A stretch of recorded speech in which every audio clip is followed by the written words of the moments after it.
don't understand why you're 40 years old playing the game still. So. Well, I mean, what game do you think you're going to be playing when you're 40? When do you think you're going to stop playing games? What's the age? What's the cutoff age? When you're out of high school and college. You're a high school kid? Yeah, I'm in high school. Yeah. How old are you? Why does it matter? Well, I mean, you foresee yourself in the future quitting something you love, like video games? Do you not love video games? You just cruise through it. I mean, I think it's a little bit of a waste of time when you're that old. But... Well, how do you know? You're not old yet. I mean, I can think of probably reasons that video games would be a waste of time for a high school kid, too. Do you have a 4.0? Are you in honor classes to get more than a 4.0?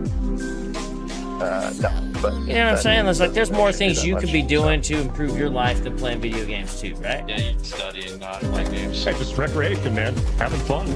Ain't nothing wrong with that. Alright, then. All right. Hello, good morning, good afternoon, good evening, wherever you may be. Welcome to... Oh, I should put some music in the background. Welcome to the Week in Culture, Honey Badger Arcade with John, the problematic white guy. What's up, John? How you doing? Oh, awesome as always. How are you doing this fine weekend? Actually, pretty good. I've been having a bit of a hard time with various, let's say, health issues, and it's been really rainy and stormy, but today was pretty nice. I slept well. I was able to take the dog out. We went for a nice long walk.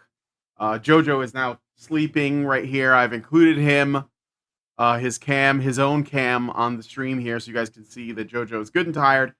And yeah, I'm feeling pretty good.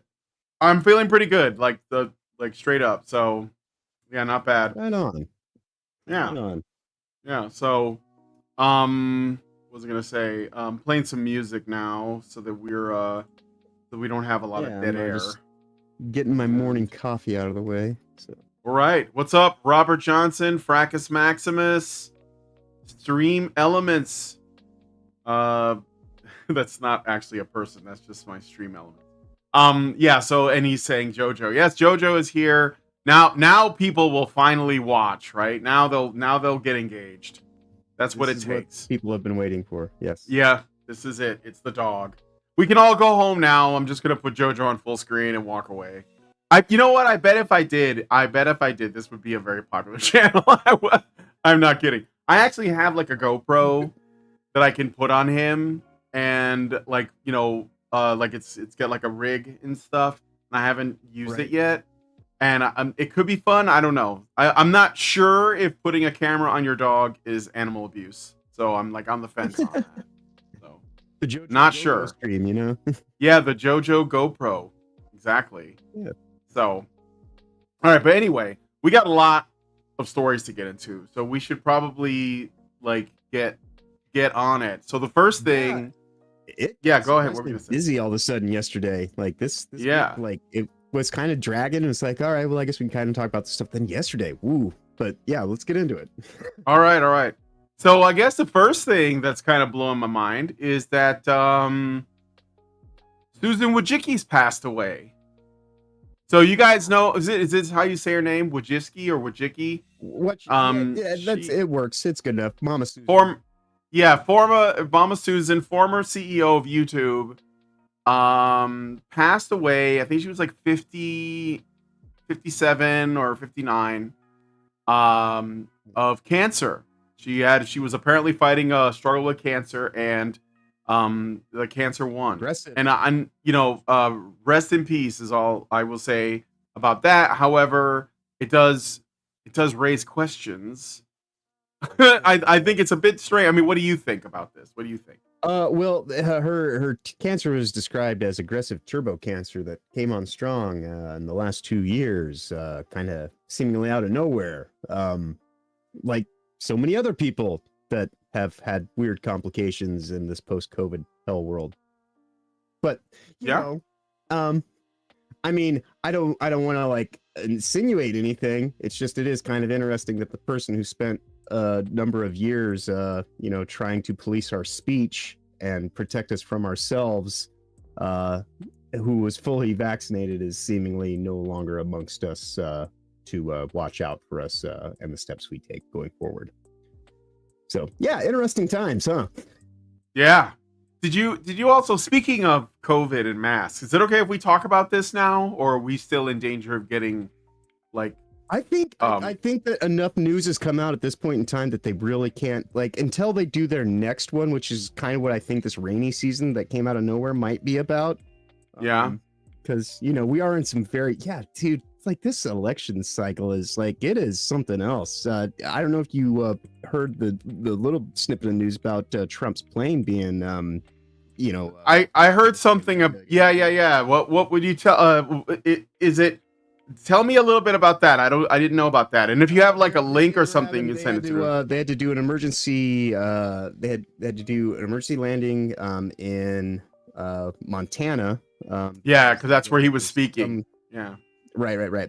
And they evidently had some kind of issues with their Boeing jet, which that's all too common lately as well. So everything seemingly, nothing, terrible happened, obviously, but it is just kind of another one of those things, like we were saying just, a couple weeks ago on episode 1, like, it's nothing is off the table at this point in time, and the next few months are going to be quite interesting. Just the strange things that have already occurred, the many strange things that have yet to occur that I'm sure we're going to be just as gobsmacked by, and just kind of like, all right, well, I guess it's another thing over the course of the next 4 months is really. Oh, for sure. Yeah. Speaking from my corner of the world, I guess, there's been a lot of prophetic talk about how this year is going to get really crazy. Like it started already. There's been just like one thing after another, assassination attempts and people like dropping out of the race and new people coming in and white men for Harris, whatever. Right. But like so many precedent breaking kind of moments. And also some of the stuff we're going to be talking about, like Elon Musk against GARM and all this. But like when I think that by maybe not even just like November, because that's a little bit too America centric. I mean, look at what's happening in the UK. Look at what's happening in Europe. Look at what happened recently in Sweden, right? Look at what's going on with Iran. Like this is insane stuff everywhere.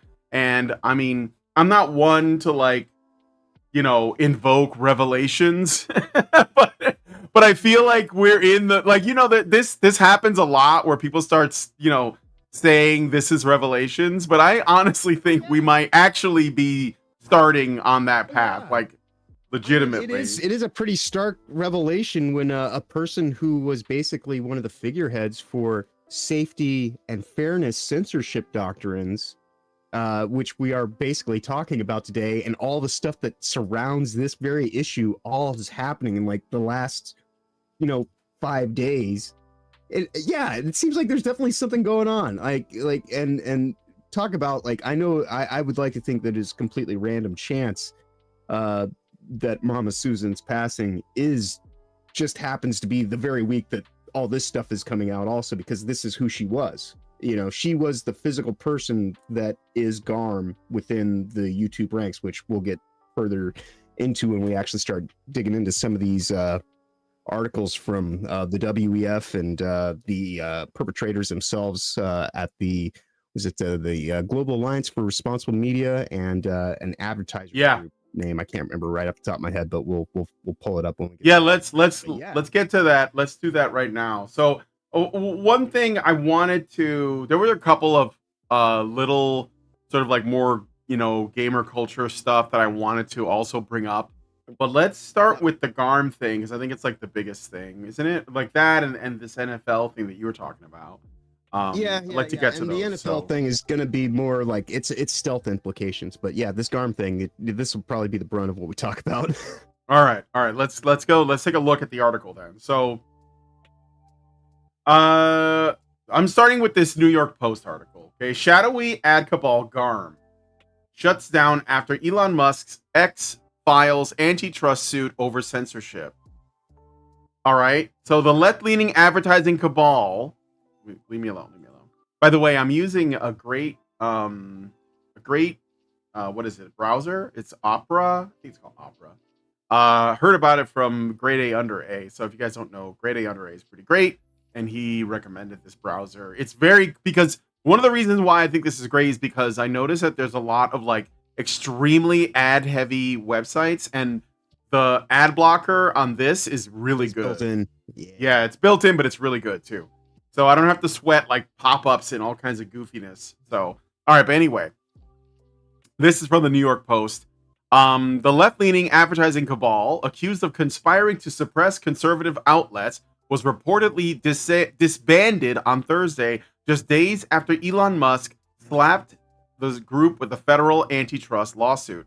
The World Federation of Advertisers, which organized as the Global Alliance for Responsible Media Initiative, that's what GARM is, informed its members that GARM was discontinuing activities, according to an email obtained by Business Insider.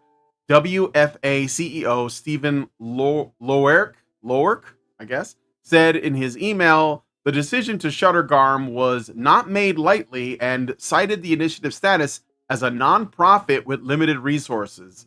Usually when they tell you they're non-profits, they're lying. They're often astroturfed, not at all get grassroots. What were you going to say? Yeah, those nonprofits, the way they're structured is specifically so that they can be financial clearinghouses, basically, and so that they're just used for pump and dump schemes and all forms of ways of generating revenue and other forms of financial fuckery. So, yeah, definitely. All right, so GARM came under fire last month after a damning House Judiciary Committee alleged its radical executive Robert Rakowitz coordinated a campaign to stifle free speech and restrict ads to a slew of news outlets and online platforms, including the Post. In its bombshell lawsuit earlier this week, X accused GARM and the WFA of organizing an illegal ad boycott that cost the social media platform billions of dollars in advertising revenue. Aside from GARM and WFA, a handful of major companies, CVS Health, Mars, Orsted, and Unilever, were named as defendants. X is seeking trebled compensatory damages and injunctive relief. The WFA's membership includes dozens of the world's largest companies, including Disney, Coca-Cola, and Adidas, that collectively control 90% of global marketing spending, according to its website. Ex-CEO Linda Yaccarino said GARM's shutdown was, quote, an important acknowledgement and a necessary step in the right direction. No small group should be able to monopolize what gets monetized, end quote, she added in her post to the social media site. If you want to jump in on anything, let me know. Yeah. Otherwise, So like, you know the golden rule, right? Those who have the gold make the rules, and that's ostensibly what this whole GARM thing was quite literally about. When we get into the WEF documents and their own WFA documents and all the stuff, it says we are carving out the policies and the laws specifically so that we have, privilege in this area because we don't want to be beholden to any kind of thing that might be considered to be unsafe or problematic, if you will, whatever the word du jour is for the moment, for them to kind of get you all caught up in your fear spot. And it's crazy because it's one thing to read an article that's from a human being who actually is just trying to talk inform about people that article. Right. But when you actually start reading their documents and it's in all their corpo speak, and it's saying it very clearly in a mundane, boring method so that you just kind of it passes through you and thinking about what the words mean. But once you actually know what any of this stuff is, and if you're someone like you and I who this is what we dabble in daily, it's I see just I'm reading it, I'm just how can anybody read this thing without freaking out? It's screaming, revealing everything that it's doing in the most kind, polite, mundane language that it can possibly try to get away with. But it's straight up just saying, yeah, we reserve the right to make you beholden to what we deem to be necessary for our profits, which are based on measures of engagement. So, this whole thing comes down to, we want you to be caught up in the back and forth of the conversation, if you will, but you're only allowed to, speak, like we were saying last week, sing from this hymn book, use these words. Anything that you say, step out of line, well, that's an infraction, and that's going to immediately get you sidelined. And, we will see this in marginal steps, but also at the same time this week, we see how far they've gone drastically in the UK in no short order. So the idea that this GARM institution folded so quickly, to me, just simply means that the safety and fairness doctrine that they operate under, which is the language they start to reveal in their own documentation, that's what's going to happen. Is they're just going to find a way to rebrand and relabel the whole thing. And as long as that shell corporation that all that corruption took place through is now inaccessible for evidence and the like, that's the reason they shut it down. Because if it went to discovery, then we'd really be, and so it's kind of like that whole thing, like liability experts, they don't do payouts unless it's going to cost the company less money to do the payout than it is to just do each individual claim on insurance. And that's what you're looking at here. They just said, look, we're cooked. They've already got us on this much. If we just dissolve the organization, everything like that, they can't get anything any further. And we're dealing with sorcery here. So it's about, making things, blunted and opaque and as inaccessible, as possible to anybody's convenience, because they just want it all to be on your, expense. And anytime that anybody in the situation is going to have to, make any bends, it's not going to be them. And that's ostensibly what this whole GARM, association and all their policy work for the last 50 years has been building towards. And so this really is, when you start talking about what is DEI and ESG, it's the policy work. And this is, when you actually start getting into these documents, this is the heart of DEI and ESG, other than the financial component, which is run through think tanks that are funded by the WEF and the UN through the Rothschild corporations. Yeah. So that's right. All very true stuff. All right. Let's get back to the article. I appreciate the mention of the Rothschilds. Okay. So in an interview with the Post, let me make sure that I didn't miss. Oh yeah, because I do also want to look at the actual GARM website too. I know you sent me a couple links, but I want to finish this article so that people understand where the story is. So, the WFA, I already read that part. I'm sorry. Lork said in the email that WFA and GARM would still fight X's lawsuit in Texas federal court and express confidence that the outcome would, quote, demonstrate our full adherence to competition rules in all of our activities, end quote. When reached for comment, a WFA spokesperson said the group would share a statement on its decision shortly. In an interview with the Post, House Judiciary Chairman Representative Jim Jordan, pictured here, I believe, Republican from Ohio, called GARM's demise, quote, great news for freedom, free markets, First Amendment, and all the good things that make America special, end quote. Jordan said the committee's investigation is ongoing and remains focused on potential antitrust violations. The World Federation of Advertisers, we think, has the same bias, Jordan said.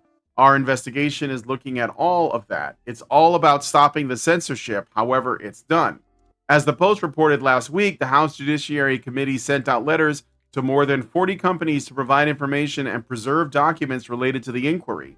Adidas, American Express, Bayer, BP, Carhartt, Chanel, CVS, and General Motors were among the companies that received letters.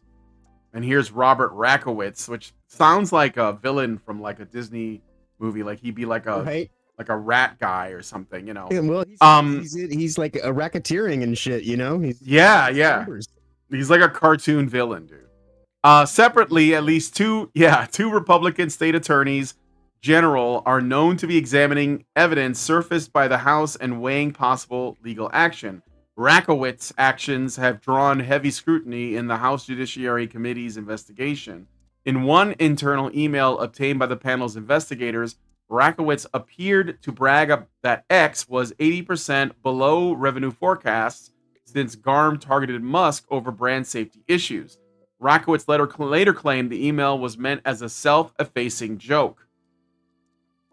Okay, almost done here. GARM is also said to have exhibited bias against the Daily Wire, Fox News, comedian Joe Rogan's podcast, The Joe Rogan Experience, and other outlets accused of spreading disinformation. And by the way, what's funny about this is that all of those listed, Daily Wire, Fox News, and The Joe Rogan Experience, are totally milquetoast like places. They're absolutely part. Well, I don't know about Joe, but like Daily Wire and Fox News are part of what people call conservative Inc.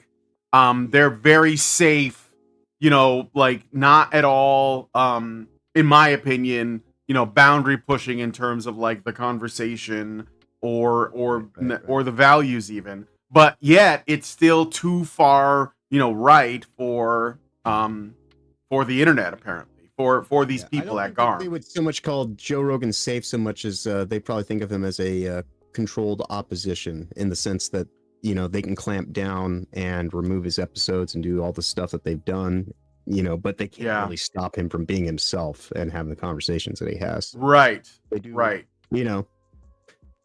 Yeah. I mean, Joe, I don't know. Like I said, I'm glad that he exists. Like, I think that you need people like Joe, out there doing stuff. But for me, I don't very often find him all that like intriguing in terms of like his content because I've already had these conversations. Well, I've already seen this perspective. So it's like when you put the focus on Joe Rogan, you kind of miss the point because it's like he's an interviewer.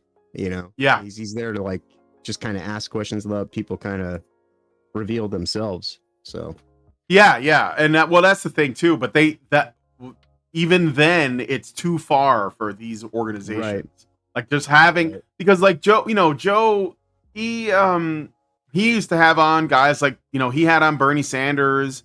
He's had on like Tucker Carlson. Safe. Like he's all over the place, right? Some of those are safe. Some of those are beyond the pale. I think actually Tucker's podcast, I saw some numbers that he's actually surpassed Joe in terms of like people, viewership. And I think the reason is because he's talking to people that are like, I don't want to say really out there. That's the way I don't want to frame it. But they're beyond the surface, right. Like he had a guest, I can't remember the guy's name, but he had a guest on recently that was like, they had a whole 2-hour conversation about Watergate.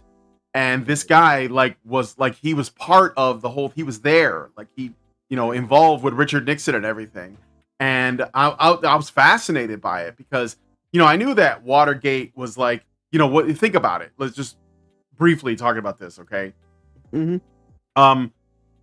Richard Nixon, like I talked to Richard Nixon was at the time, like one of the most, if not the most popular president in U.S. history, according to the polls and stuff like that.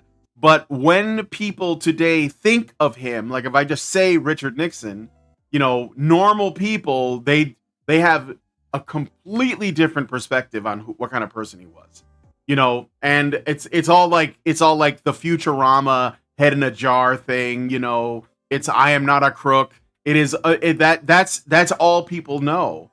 And they believe that, it is absolutely a caricature, but it's like, I think it might even be the opposite of reality. But the point is, though, getting back to Tucker, because this isn't really about Nixon. I'm just saying Tucker is talking to people that present, Tucker is talking to people that are talking about things that used to be, or we would normally have considered to be sacred cows. Like there are things about the world and about our history that you are just expected to believe. You are supposed to go along with it and you cannot question it. And they'll do this. They'll reframe history itself. Right. So like, and this is to control what people think about the present by controlling the past. And this, Tucker's talking to people who are giving this reframe. They're saying, no. The truth about Richard Nixon is this. here's I was there, and I've written a book on it, and I have all these sources, and here's all my evidence. And it's like, if you take the time to sit down and listen, you're just going to be like, whoa, this is nothing. Like, I learned about things about the Crusades that no one, well, at least most people, don't realize, because when we think of the Crusades, we think, oh, here's the bad stuff that Christians did. And it's like, no, that's not the truth about the Crusades. Or when you learn the truth about the Inquisition. Like, there was a guy made a great video called The Inquisition Was Good, actually, and it explains how, the Inquisition is one of these, the Spanish Inquisition specifically, but although there were other Inquisitions, but explains how the Spanish Inquisition is nothing like what we are led to believe. Like, what we are led to believe about it today. For one thing. Yeah, right. But those guys were a part of that, though. Like, whether they knew it or not, like, that was a part of the narrative, is even in the humorous way. We see it in little ways and big ways, Right. But anyway, I'm getting like really off here off in the weeds. Yeah, but I think this is important to understand, because GARM, when Elon Musk first bought Twitter, there was all of this concern about people pulling their advertising. Like, oh, we can't support. I wonder what GARM's involvement is with that. I wonder. So, just something to a high degree. Yeah, I would imagine. When you read those other articles, yeah, like I say, the way that it lays out the language in those articles, like, there is no question as to why they folded the operation, because it's just like, wow, like, as soon as you start looking at it, and because it's one of those things that just exists in plain sight, and it's so mundane and boring, nobody was paying attention to it for like 50 years. It is, yeah. It's very until Elon Musk, who is, I don't trust anyone. I don't even really necessarily trust myself. I don't know where I'm going. I'm on the journey, and we'll find out when I get to the destination.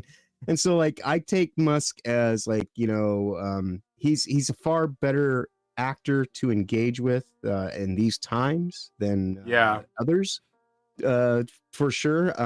And like his specific foray into media and trying to do that under his own guise of, this is what's important to me, principle and value wise. Yeah, because that is as much of a opposition to what is the rest of the media at this point in time. That's the reason why I'm willing to, at least, I don't have to agree with the guy 100%. I don't even have to trust him to at least appreciate what's happening in this moment. But there is a part of me that kind of looks at, because I always view it with a little bit of suspicion, and just kind of like what are they showing you, and what is this a setup for? Is Musk defeating GARM, quote unquote, in a sense, just a quick way to kind of lampshade it, and so nobody has to think about it anymore? I can't quite say. It's still a little too early for that to be the case. But when you, like I say, look at what their own language is about what any of this advertising dominance is for, it is specifically that. It's a reservation of power. In no, uncertain terms, it implicitly is basically stating this is the globalist threat, and we are going to run everything through legalistic, means via, the court process that has been slanted in our favor because of, these kinds of organizations and the policy work that they do and all the bureaucracy that they get caught up in. And that's exactly what it says in the paperwork. And it is just so clear cut. And it's just like, when you actually see it, you're just like, why would anybody allow anything like this to operate? It's like, because most people don't pay attention to boring shit like this. And that's how we end up, in this weird, COVID hell world, that just kind of seemingly came out of nowhere, even though it was built up over the course of decades of, research and development. So yeah. All right. So let's look at the GARM website, I guess. So we got this, is it the About GARM? Is that the one, or this Global Alliance for Responsible Media? All of them have like little like you'll be reading along, and like all of a sudden like a passage just captures your imagination as to like, wow, what's that really saying right there? So like you can go into any of them. Yeah. They're all let's look at Yeah, let's look at what it is. So this is okay, connected to the World Economic Forum. That's I mean, I would say red flag, but I think that's a little bit obvious. Right? Yeah, not at all foreboding. So, the World Economic Forum, and this is they're one of their projects. So, Global Alliance for Responsible Media, with nearly 3.8 billion people online, the world is increasingly connected, and yet the increase in dangerous, hateful, disruptive, and fake content online They start risks right out of the threatening our global community. Holy cow. Right. You wanna It's say like anything to right out that? of the gate. They don't even skip a beat, and it's just like it's all of a sudden just like fear mongering and like thought control. Like Yeah, right out. Yep, right out of the bag. Um, so members of the Global Alliance for Responsible Media recognize the role that advertisers can play in collectively pushing to improve the safety of online environments. Together, they are collaborating with publishers. What? nudging, Yeah, Saying it like- that definitely. Yeah, that's one of their nice little words they use to soften the language. Oh, we try to nudge people in the right direction. Yes. Yeah, Yes. these articles are so revealing. Yeah, well, they think that like people can't, because like it's not hard to like trick people when you cloak everything in, in this like idea of safety. And that's like what it is, right? Yeah, safety, fairness, equality, whatever, respect, whatever it is, right? Like inclusion. And a lot of normies will basically just buy, oh, inclusion, that's a nice word. I like that word. It's nice. I'm going to go along with that, And they don't realize it is really what it is control. Like that's what it is. These people are quite honestly marketing masters. Like, and I do mean that in every sense of the word master. Like they can break your, like they can think around your thought processes. And if they can't, they've got a robot that was built to do just that. And like, so yeah, it's crazy. All right. So together they are collaborating with publishers and platforms to do more to address harmful and misleading media environments and to develop and deliver against the concrete set of actions, processes, and protocols for protecting brands. The project focuses on addressing the following challenges. Hate speech. How do you define hate speech? Exactly. Like what is it? What is hate speech? This is what they want to address the following challenges. Right. Hate speech. Right. What is that? Bullying. What is that? Disinformation. Exactly. What is that? Like none of these are clearly defined. It's all very, very These vague. are objectively able to be governed in any way, shape, or form. Like it's all subjective rhetoric and bullshit. And like, and then considering that it's coming from the World Economic Forum specifically, when you talk about what kind of influence and what the intent is behind it, it's pretty clear. It's the reservation of power for the most, financially solvent corporations on the planet to run roughshod over us and tell us that we can't do anything that might make their brands look bad. Like we have to compromise our rights as people because these institutions that are conceptual at best do not want to be held accountable for being, next to us because they put their goddamn graffiti advertising bullshit on and in everything. And because they can't help themselves from putting their smear on all of it, we're the ones who, have to pay the cost, the tax, which is don't say this, don't do that. And if you do any of these things that we made, sacred cows that you're not to touch, well, you might get locked up for 38 years or some stupid crazy shit like they're doing in the UK right now. Oh yeah, absolutely. All right, so the project focuses on addressing the following challenges. I read hate speech, bullying, disinformation. So disinformation is when essentially you make a mistake. Like this is how it would be categorized if we were being like really good faith. Make a mistake. Disinformation is if oh no, yeah, you're right.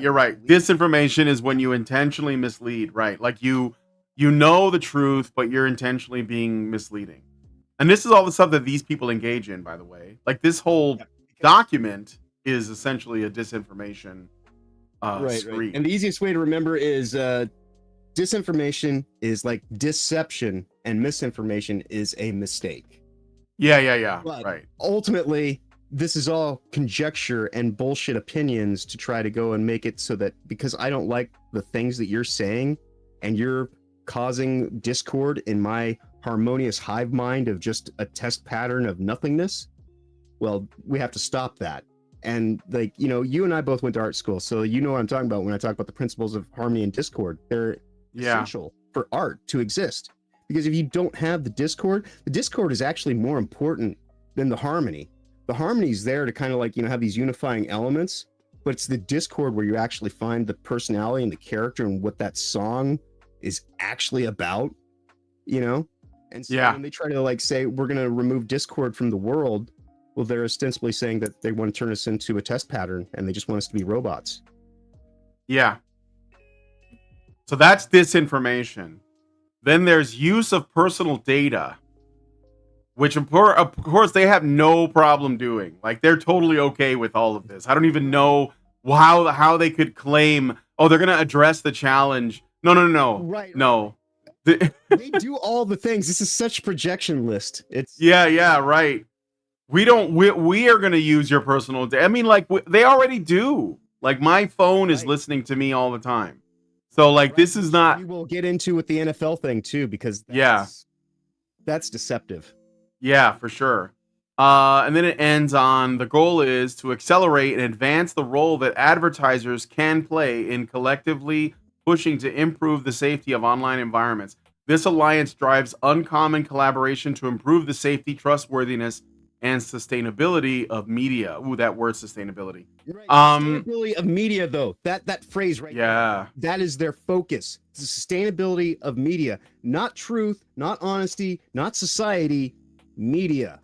Yes. So they are quite clearly telling you this is about our magic.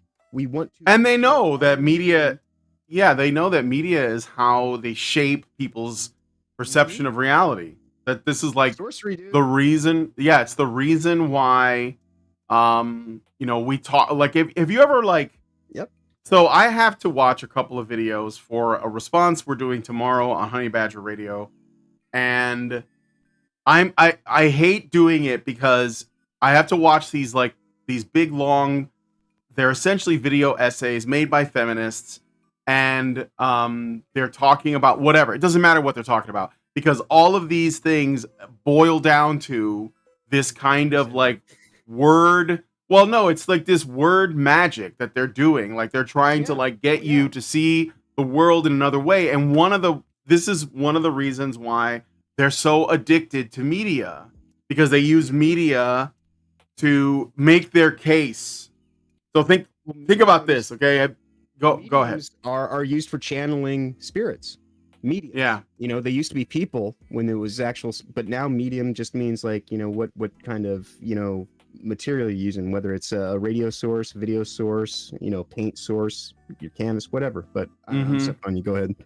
No, it's okay. So what I'm getting at is that, you know, they use existing media, film, literature, television, animation, video games now. They've added that, music, whatever it is, things that we as human beings need. So we need to see like some form of media because we understand the power of story in like a deep way, like in a deep, you know, it's as old as we are. Like, exactly. So like, you know, you got, you know, prehistoric men sitting around a campfire, and they're essentially trying to like share wisdom about the world with their children. We would cease being a people, and that's what you know, the Dark Ages were about. That's what the burning of the Great Library was all about. Well, that's what the, you know, censorship of the internet is. And you can exactly, and you can see that if our media degrades and turns into garbage, our ability to think and speak also turns to garbage. Like. Exactly. Look at the state of the music industry today. Like most of it is like it isn't at all sophisticated in many areas, especially where it is most popular, because that low IQ entertainment is is coming out of people's inability to form words when they're talking with each other. And we need to be able to speak in order to be able to think. And more than just speak, we need to be able to speak to other human beings, exchange ideas with them, and build, a conversation over time. And that's how we grow. That's how we expand our. This is why it's important that we have a functional vocabulary. Not hieroglyphics or emojis. Right, and not exactly, so that we can speak to each other clearly and get our ideas across. Right. And the desire to control media by these essentially commies is so that we can't articulate, our thoughts. We're on the precipice edge of bleeding technology for a reason, because just think about it this way. We live in these simple solution, push button kind of reality world where it's like, oh, just do the thing and I've got it reduced down to all you have to do is push button. Anytime you push that button, whoever set up all the systems to make you beholden to that button being able to so easily push your problem away are now the people that you have to be, dealing with as your control state. And so that's the whole thing, is like, if you can get a society to the point to where they don't even know how to understand the technology, let alone barely use it, because we're all kind of like functional iPad kids is what they're trying to train us to be. And if you don't have any kind of existential crisis or external experiences that are pushing against you to kind of like go against that system that's making everything so frictionless, and that's a word they will use a lot in these articles, because they want everything to just slide and glide, and they just want to lube you up and just kind of like give you the business, right? And so like that's the situation that this is presenting, is if people are so readily available to just use technology that they don't even have to think about, and then you're able to put into play systems of thought funneling that are guided by algorithmically programmed language library arrays, you can quite literally frame everything for people that they would even get that interaction through in the first place. And so that's what you're talking about in that human element, like that discord of the exchange of information. We have opinions. It's not misinformation, it's not disinformation. We have opinions, we have our experience, and we have the way that we are jaded in certain ways, and our perspective that we bring onto it, the way that we think through things emotionally and things like that. And you can see that in their own language and in their paperwork, because same thing on both ends. And so when we talk about this stuff in a visceral capacity, they talk about it in a just a disembodied, just kind of, when you ever want to see them be objective, it's when they're laying down the fact that they are completely dehumanized, and this is about dehumanization. Everything else that they put in these articles is the subjective language they use to kind of get you to go along with what their objective is, which is ultimately submission to a system that will undermine you, and you have to be beholden to it. And if you speak out against it, well, and then you quite clearly, you're the problem, and that we went through all this effort to make a system that would make you having an opinion a problem. It's such a thought paradox that we can live in a world where this got to this point. But the reason it got to this point is because, again, people like the easy push button solutions, but that's why you don't want to have things in life be too easy. Once again, right, harmony is nice, but it's not everything, because if you don't have that roughness, if you don't have that texture, there's a reason why there's rhythm and bass in a song, because it's something that's different, and it plays against it, and you have to have that stuff to break it up and chop it up. If you're a scientist, if you spend all your time looking through the microscope, you're never going to write your paper. And if you spend all your time writing your paper, you're never going to look in the microscope. And so it becomes about balance. So that's the whole idea about them saying, oh, we're going to find a way to prevent people from having, misguided thoughts and ideas and giving out disinformation. Well, how would you go about doing that unless you quite literally just, handicap everything everyone says, thinks, and does, and puts it under a system of monitorization to prevent them so they don't step out of line, which is Harrison Bergeron. That is the story. Yeah. Well, these people, they believe that most humans simply want to be taken care of and to have peace of mind, so they don't have to worry about tomorrow. Mhm. And these people feel themselves to be like the chosen, that will actually be able to give them that. And and I'm specifically talking about the World Economic Forum, but like, well, all of the people who have this same kind of elitist mentality. You know, it could express itself in a number of ways, through a government, through a World Economic Forum, through some think tank, through the United Nations. And it's all the same, like the same attitude, this like idea that, you know, I am going to replace God and I'm going to take care of you. And I know exactly what you need, and you will live in the pod, eat the bugs, and be happy and own nothing. And there are a lot of people who, you know, there is like this temptation to be like, man, you know, I just want to feel safe and taken care of. And this is why they constantly create crisis and, you know, all of this tension and stress around the world. They say the you know, the planet is dying. It's your fault. You know, men and women are not coming together. Where there's too many people on planet Earth. We have to stop eating all this meat. We have to, you know, let a bunch of people from like different cultures into our country because we have too much, we have it too good, and it isn't fair to them. We have to give up our traditions. We have to like, and this puts people in a state of insecurity and fear. And then they say, but I can save you from that. Right. And that's the thing that we will see.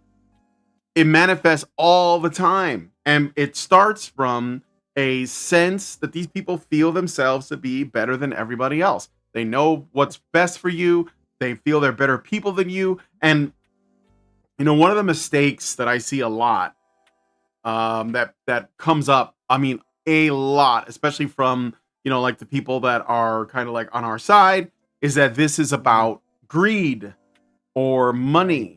No, it's not. Money's merely a means. Like these people have like money coming out of their ass. Like they don't need to make more. Nothing. Not only that, not only does it not, money is more worthless with each passing moment. Like right exactly, now, but they're the $1 in my pocket. It's worth even less right now. Right now. This isn't. But so this isn't about that, because these people actually support our dollar going like all the way down the drain because they don't need it. So like this is not about money. And this is something that I can't stress enough.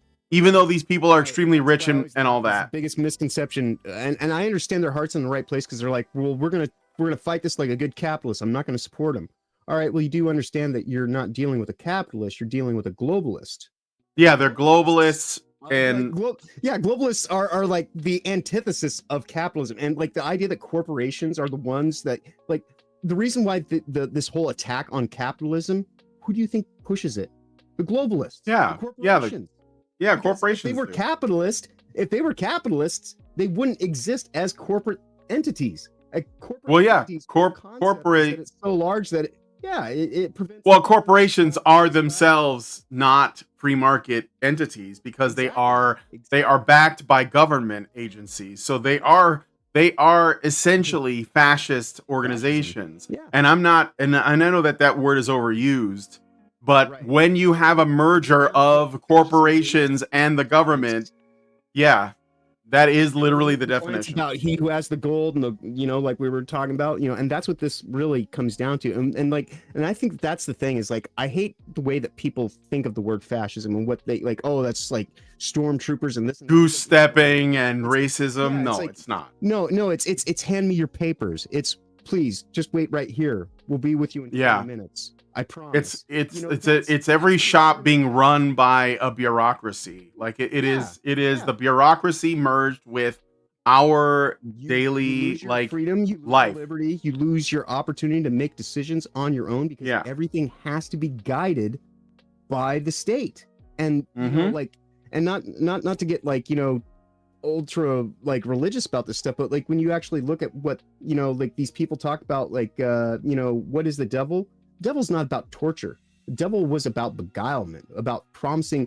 The promise was, you send me down to the earth and I will bring back every soul to heaven and I will assure you that they will come back because I will make them be good. That's why he's also called Set, because the way is set. It's like a robot, ones and zeros. Everything has to be precise for a computer system to work. It doesn't allow for imperfection.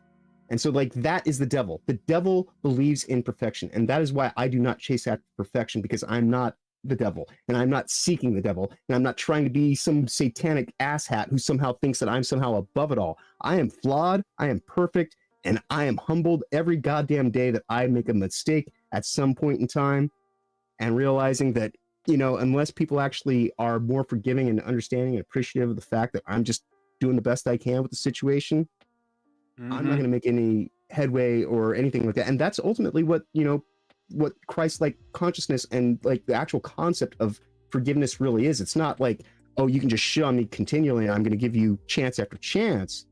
Like, no, like forgiveness is like, look, you do you and I be me. And like, we don't have to even agree on half this shit.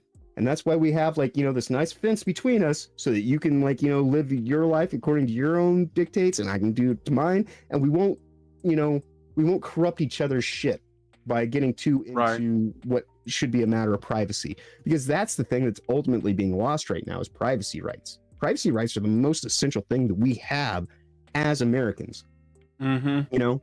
And like when you talk about what are our principles and what are our values, you know, as you know, actual strong, independent individuals that are supposed to have God-given rights, that we are not to be beholden to an agency or a state or any kind of conceptual organization that wants us to be beholden to them for whatever reason. And for these asshats to say that because they control the financing of advertising and marketing, that they need to censor the world is like, how are we not stringing these people up? Right. You know? Yeah. Like, how can people just be so just passive about it? Because they're openly telling you right now, and it's only getting worse. And you can tell it's getting, you know, as bad as it is now, because we are actually openly having these conversations all the time now. You know? And they can't stand that. Right. Yeah, because it used to be, hey, we're burning the witch of the week, and we're gonna keep like low level gossipy shit, and we're all never gonna like advance beyond like, you know, this step, and we're all just gonna keep going cruising the block, come right back to the same fire hydrant like some dog and piss on it every goddamn day. And we've realized over the course of the last 12 plus years since Occupy Wall Street and all the fuckery that's happened to us all, you know, none of us, I think, are where we ever expected or planned to be, you know, 10, 15, 20 years ago, you know, and that's kind of like in and of itself, kind of the gift. I am like 180 degrees removed from who I intended to be. You know, I was going to go to art schools and do all this stuff. So I'm going to like have materialistic wants and all that kind. And now what do I want out of life? I want to be able to grow my own garden and, you know, support my local community in an effort so that they might support me. Yeah. I'm a rebel, you know. That is rebellious. And that is rebellious. Right? They would call you weird. Isn't that's the new word? We just say, oh, that's weird. You know, not cutting off your genitals and living as a woman. That's not weird. No. But like wanting to grow your own food and like be a part of society. Yeah, that's weird. That's where the weirdo is at. All right. So let's. I'm gonna read the letter because I think this is absolutely rich. This is the announcement about the. Oh, look at this! When I mouse over it, the shutdown. It's like a bubble. Look at that. You ever played Loco Roco? These are like the Loco Ro. Yeah, but when you mouse over it, it's a perfect circle. It's a perfect circle until you interact with it, and at which point in time it does everything it can to avoid actually being pinned down by you. Yeah, that's marketing. Okay. All right. Anyway, Global Alliance for Responsible Media statement on GARM. Today we announced that GARM will discontinue its activities. The Global Alliance for Responsible Media was a voluntary cross-industry initiative created in 2019 to address digital safety. GARM was set up in the wake of the Christchurch, New Zealand mosque shootings, during which the killer live-streamed the attack on Facebook. This followed a slew of high-profile cases where brands' ads appeared next to illegal or harmful content, such as promoting terrorism or child pornography, creating both consumer and reputational issues for brands. So I'm gonna say something about this. This hasn't changed anything, obviously. Like, there's another content creator who I know I want to get on this show sometime, named BX. Her name is Rebecca, but she's Bex on X, and she does a lot of research into the online sort of grooming children into terrorism, into joining cults, into suicide. And so, like, what these people are claiming they want to address, they're not actually addressing. And the Christchurch thing, I could ask her about that. I've seen the video, you know, and but like, this is like one of the go-to incidents, you know, not the what was it, the Tennessee, it was Tennessee, right? The trans shooter at the Catholic school. Well, you know, the irony about all this is they're saying that because the internet is a medium for commerce and exchange, that because commerce is so important, society has to be stifled, rather than saying, hey, you know what? Maybe the internet's about more than just commerce. Maybe it's like a utility that everyone needs to have for all sorts of things. And so we can do a lot of this shit without it actually necessarily like being based on, like, you know, just like the money of exchange, like, you know, like, because I know, you know, the big thing here is taxation is theft, and we all, you know, because clearly it is the way they go about doing it. But, you know, when you're talking about what the other option is on that, and this is why capitalism is, while flawed, the best method, because capitalism assures for a, you know, variety of small class business people that all operate at equal footing. And we are, you know, and that's why it was supposed to stay that way, because once you get out of balance like we are now, where it's so, you know, lopsided to one end or the other, you can sit here on one side and say, well, I'm just trying to be a good businessman, I'm just doing good business. But if you spent, you know, decades corrupting the laws and doing everything that you can to undermine the value of a dollar and all this kind of stuff to, you know, prevent fair, equal competition, you know, that's the thing that creates this reality right now. And so, you know, like, for them to go and say, well, we have to do this in the name of good business.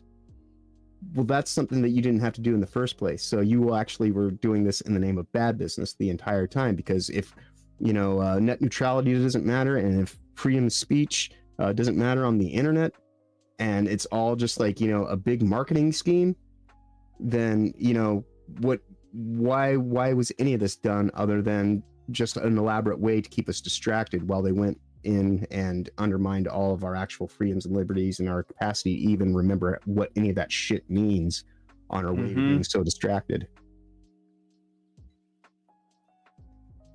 Yeah. Yeah. Okay. So back to this. So yeah, this followed a slew of high-profile cases where brands' ads appeared next to illegal or harmful content, such as promoting terrorism or child pornography, creating both consumer and reputational issues for brands. This is the pretense they're using to essentially, like, be able to because what they don't like about X is none of this stuff. That's what I'm getting at. Like, all of this stuff that they're worried about, it's on YouTube. Like, there's straight up porn on YouTube. There's probably child porn on YouTube as well, if you know how to find it. I don't know. I know there's stuff on Instagram that's sketchy. I know that there's stuff on Threads that's sketchy. You know, so, and on Meta in general, on Facebook. So this isn't like an issue that they're actually trying to address. This is just the pretense so that they can have control, and they're going to use it essentially to drive. Well, they wanted to use it to essentially starve X and Rumble and other alternative media platforms of their revenue streams by saying, well, you know, advertising with you guys is dangerous. We shouldn't be doing it because there's child porn. That's it. Child porn. There's terrorist promotion. That's it. There's white supremacy. And that, I mean, it's just not true. You know, like we know because I use BitChute, Rumble, Odyssey. I don't have a problem with it, you know. So, but the problem is that they don't have control. And that's really what the issue is. And again, they're okay with child pornography and like sex trafficking. I mean, what do you think that the wide open border is if it isn't like an access point to traffic children for who knows what? I imagine it's sex trafficking, but it's also probably like, you know, child labor, since there are more slaves in the world today than ever in recorded history. So like the idea that we're past that is a complete fiction. And I think that it's being used by people like this. I mean, like, if you are, well, let me finish reading this thing first before I do that. Okay. Yep. Since its launch, GARM has enhanced transparency in ad placements on digital social media by providing voluntary and pro-competitive tools for the advertising industry. These tools provide information to help advertisers avoid inadvertently supporting harmful and illegal content, reducing such ads from 6.1% in 2020 to 1.7% in 2023. GARM's toolset includes the brand safety floor and the adjacency standards framework, which have supported brand owners in their independent development of their own bespoke brand-specific safety frameworks to ensure that their advertising dollars do not inadvertently support illegal or harmful content that damages their brands. GARM is a small, not-for-profit initiative, and recent allegations that unfortunately misconstrue its purpose and activities has caused a distraction and significantly drained its resources and finances. WFA therefore is making the difficult decision to discontinue GARM activities. For further inquiries, please contact Will Gilroy and it's got his email. But we know that the Global Alliance for Responsible Media is part of the World Economic Forum. Not exactly broke. Yeah. You know? I mean, it's like, clearly you are not, and you're just blowing smoke up people's ass so that you have this is why I said everybody should watch The Prestige. You need to know the principles of magic. It's a good movie. To exist in the 21st century, not only is it a good movie, but quite literally, we live in a gilded age of dark magic and, sorcery and everything like that. And you need to know these. It's like, how could you catch a fish if you didn't know how to operate a fishing pole? Mm-hmm. So, how are you going to catch someone who's caught up in dark magic if you don't understand how enchantment works? Yesterday on Friday Night Tights, Kurt Metzger, I sent you the link to it because I didn't watch it, but when you get a chance, Kurt, he was on a tear last night. It was like the thing that I love about Kurt Metzger is like, I seem like I go out into the fringe from time to time, but Kerp exists. And so I'm like, no, I'm right. Yeah, right. Because he's talking about the shit that people don't feel comfortable talking about. And that's the most important stuff, because that's why we have to deal with pizza fries and all the stupid fuckery and like. So we're talking about like the esoteric stuff that's going on. Mm-hmm. Because there's a lot of that as well. And I know a lot of people are not ready for that conversation. But there is some straight up demonic shit going on. And yeah, because you're either going to open your eyes to it and see it for what it is, or it will dim your sight and make you just clouded in your vision. Yeah, and I mean, it's like what when you talk about like Star Wars, what the movie's about, not like how the movies are made and like what the quality of them are.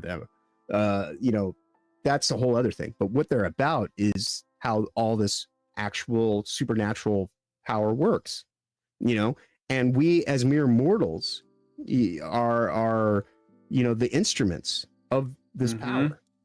And so, based on our alignments and our, and this is kind of where it gets into like, the light side, dark side of the force kind of stuff, your alignment, and what, not to say that you're perfect in every moment or anything like that, but the thing that you will reinforce you. And it's, and it's that whole kind of synergistic, symbiotic kind of relationship.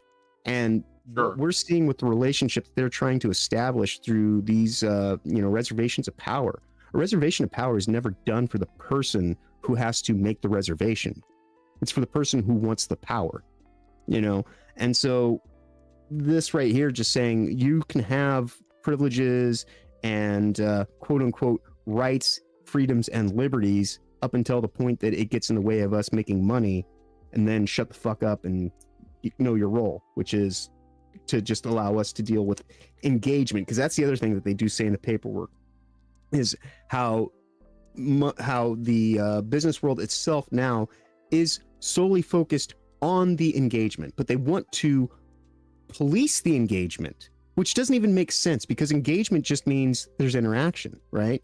And so they're talking out both ends of their face when it gets to that part, because they of course like the argument, you know, obviously, because that is part of the engagement, but ultimately they're doing that so that they can do this whole other thing to ultimately shut down any dissent and any kind of actual competition, or, you know, an actual reason to try to live a life of forgiveness and compassion and understanding, because they're ultimately just going to avoid their judgment and forgiveness on the you know, eternal sense.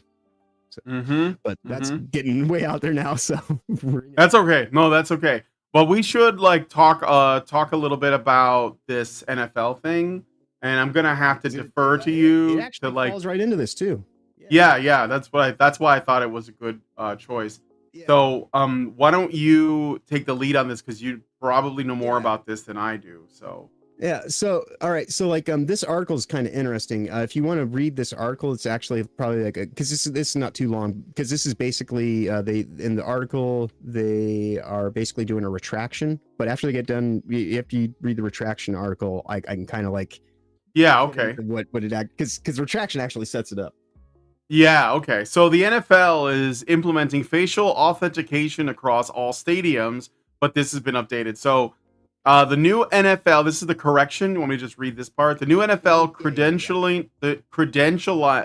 credentialing system does not affect fans entering stadiums. In other words, fans are not part of the program. They will have their tickets scanned as normal. The new face authentication will become operational for the 2024 season for individuals with working credentials, team/game day personnel, vendors, and media. These people have already submitted their facial authentication, not facial recognition, as part of the process, and this system will make it more efficient and secure. The goal is to secure entry for thousands of credentialed media, officials, staff, so they can easily access restricted areas such as press boxes and locker rooms. Should I keep reading this bit? The NFL is rolling out. Yeah, I think that about sums it up. Because I mean that pretty much sets up what's going on here. Because like, okay, notice how though they have a very specific modifier that they're using, credentialed. Right? Yeah, credentialed as opposed to. So this is the pattern recognition. This is the teach. We are going to teach you to be credentialed. And so like the idea of what is meritocracy, they're going to try to take the idea of I know what the fuck I'm doing and like I can actually just do it, to being something else entirely. That's the other big thing that's happening right now is getting the word merit to not mean merit. And part of that is through things like what they just said right there. You know, it's like, well, this is for accredited people, right? And so ultimately the accreditation is going to extend to everyone. Now, it's a misnomer, and they say that you're not being facially tagged or anything like that at the gate. But what does happen at the gate? How do you pay for these tickets? More than likely, you have to use a credit card or some other forms of digital currency that tracks to your metadata, right? Yeah. When you buy your ticket, it's got a barcode on it. That barcode is tracked to a specific seat in the stadium. They don't have to do all this big other stuff because they've already collected your data and everything like that. All you're doing is RSVPing at the doorway saying, I'm this guy, this is where I'm sitting, and all that information that you have on me now that you already collected, you can now match to my face, and now you'll be able to recognize it wherever I go based on this. That's what this is. This is the bread and circus to get people to onboard to shit that they otherwise wouldn't do, you know, because they wouldn't. And they're not thinking about how, like, you know, I paid for this with my credit card, and now my credit card's going to like track. Because they don't have to make you scan your eyeball or anything like that because they've already got all that information. They do that in movies to make it seem like, wow, that's really extreme and like, like upset Yeah. without doing that sort of thing. Oh, they already do that. Like my phone has Nuance, like, it's stupid. facial recognition on it. So Exactly. I have a stupid phone that I want to just use passcodes on. Every time I try to just put in passcode, do you want to put in your biometric information? No. no. Well, then I'm not going to save your passwords. All right. Yeah. I guess Yeah, they like get your passwords. fingerprints and everything. Like Yeah. yeah. So this is like 'Cause, yeah, if you buy a Samsung phone nowadays, you aren't supposed to put passwords into it. You're just supposed to let your finger. And the reason why they do that is because in the Constitution, that thing that damn piece of paper, as George Bush Jr. liked to call it. They don't have the right to take information from you or this or that. But if I have technology on this phone that I can just go and put it in front of your face and it's going to like capture your retina and scan it, or I can just go and put your thumb on the phone, they're legally allowed to do that. Mhm. And so like your ability to have rights to privacy and to prevent yourself from like everything they're talking about doing, these reservations of power, is stuff that we used to have, only they were reserved under the concept of privacy rights. And now everything's being reserved under the concept of security rights, which is the undermining of the very institution of what it means to be an American. Yeah. So that's where I look at this stuff, and the idea they're going to use football, one of the most American pastimes that people engage in. That's how it starts. So like, I know that there are people who watch us that are not into sports ball, but it's important this because but it's this is but this is how they get the foot in the door, and then it's everywhere. So yeah, I mean, like you have to, because like there are people who are gonna be like, well, I mean, I really want to go to the game. I know they issued this retraction where they were like, well, this isn't for like regular goers, this is for everybody else, and it's like, come on, like we know that you'd love to be able to do this to everybody, especially the people who are attending. But even then, all you got to do is like, then maybe their TV at home is scanning them, their phones are scanning them. Like it's not like this is a secret. I mean, we are all aware of technology this anymore. Yeah, it's not. A lot of I mean, who knows what else is out there right now?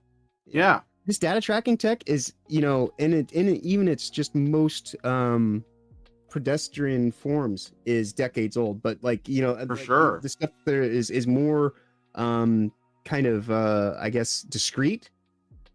That's 15-20 years old. We were I that's what I went to college for, was interactive design. It wasn't just game development. Interactive design pertains to using RFID frequencies to turn things on and off, ways to monitor, all this kind of stuff. The reason why I had so many problems with my model initially, on these broadcasts, is because I was, it doesn't cost anything to write a script, but it does tax a system to process it, right? And so I can write a novel that my character is not ready to read right now. And so like, and that's kind of the situation is like, a lot of people, as you say, like you're not interested in this, you don't want to care about it. And I understand that, but it's kind of like that whole thing about like, I'm, yeah, go ahead. Like even if you're not into politics, the people, it's not about so much about you not being into politics. The people that, are into it are the ones who are going to be affecting you. And that's where you have to at least kind of have a working knowledge of it. It's like, I'm not the world's greatest fisherman, but as stated, I can at least go out and catch a fish if I had to, Yeah, for sure. Yeah. Guys, if you want to send us a message, I think Rumble has Rumble Rants activated if you want to send them through. I don't think that I'm still waiting to get like the YouTube channel monetized so that we can get super chats and stuff and memberships. There is definitely stuff like that I want to do, and I hope that you guys will come on. We do these shows twice a week, Tuesdays and Saturdays right now. Maybe in the future we'll be able to do more. It's just that I also want to do game streams, and I'm working over at Honey Badger Radio, which is most of my time. Oh, and I got one right when I said this. NovaFan21 gave us a Rumble rant. Here's a Rumble chan for you.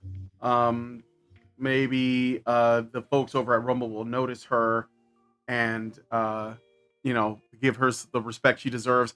NovaFan21 gave us $1 and says they'll use spying tech on us for our hobbies, but they call it racist to verify votes for presidential elections. Really makes you think. I was gonna mention that too. I was gonna say that, like, this is why we need paper ballots and we need ID and we need to do everything manually, because it is through these methods that they're gonna subvert. And when you also take into consideration the fact that deepfake technology is getting extremely sophisticated, and what we don't see is probably way more cutting edge and more sophisticated than what we do see.